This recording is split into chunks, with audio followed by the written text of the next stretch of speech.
another founder in car, and in these times of recession, I think it's good to again take everything into consideration, and that is especially see if you can have some cost cutting some places, but also keep investing in things that are assets, so that add value.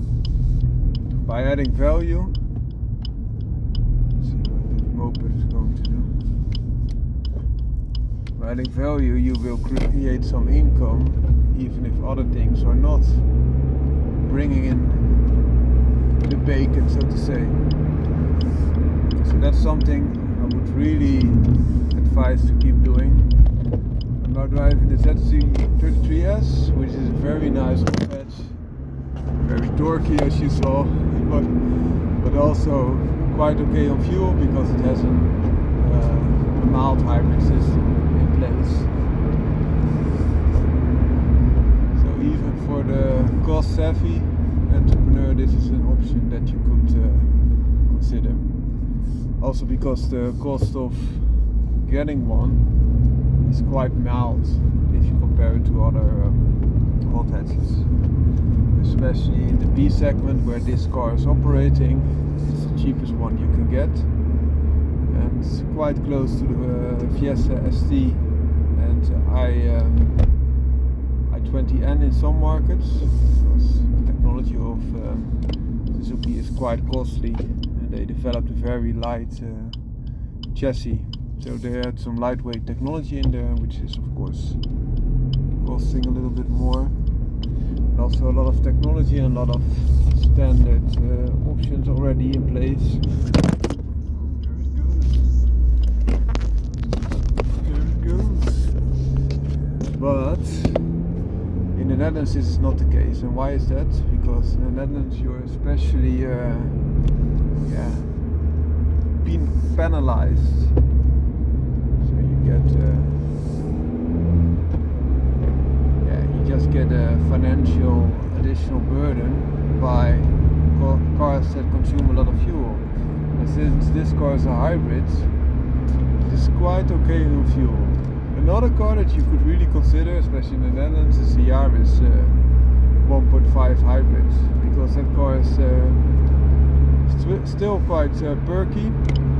I think 150-ish horsepower, and also good torque, but very frugal. So that's also something that you could consider, but it will not be as playful, light or engaging as Suzuki Swift Sport Hybrid will be. So it depends on what you're looking for. Also the Fiesta is now more and more delivered as a 1 liter turbo 3-cylinder, also with hybrid technology, so that's also something that you could consider. That being said, back to the topic, because I'm a founder in car, I like cars, but it's a little bit broader.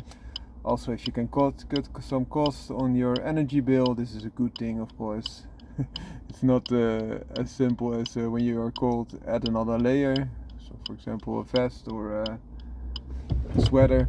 This can help, but it might be that your house or your working place is becoming too cool for its own goods, and then you can get fungus, or it's unpleasant for your customers. Of course, it's not something that you are really looking into, but there are some other things to consider. If natural gas is becoming more expensive, perhaps you're able to do things with electricity. So normally gas has a better way of being applied for especially heating than electricity does, but it's still an option. So it depends on the incentives that they are giving you. If you would use gas, if you would be using electricity over gas, this could be a benefit. And an additional thing to consider is that, for example, in the Netherlands you also pay a right to have gas natural gas being pumped to your house or your office, and that's even if you don't use it, you still have to pay that. So if you're able to be using only one source of electricity or gas, you can cut some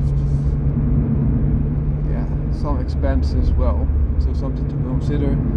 And perhaps in summer this is a good thing, that electricity is being made if you have some solar panels on the roof. In the winter this is far less the case, of course. So also please keep that into consideration, but it's something that you could think of. And there are also nowadays quite a lot of hybrid systems, so that you're still using natural gas, but on one hand, but on the other hand, you also have some electricity to help you out. And the electricity that you then apply is there to save natural gas, so to say. So I hope this short video helps. Founder in car.